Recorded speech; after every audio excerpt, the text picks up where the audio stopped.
is.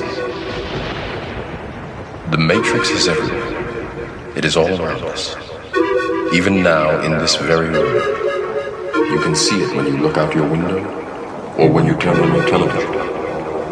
You can feel it when you go to work, when you go to church, when you pay your taxes.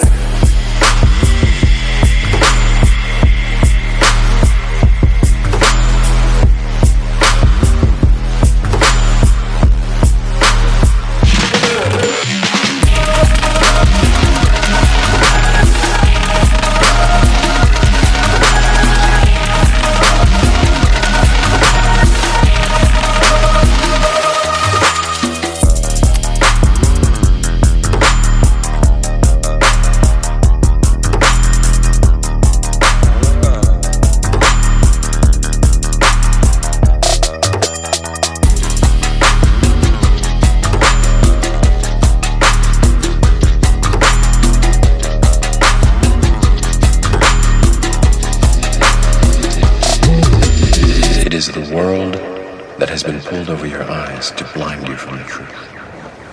What truth? That you are a slave.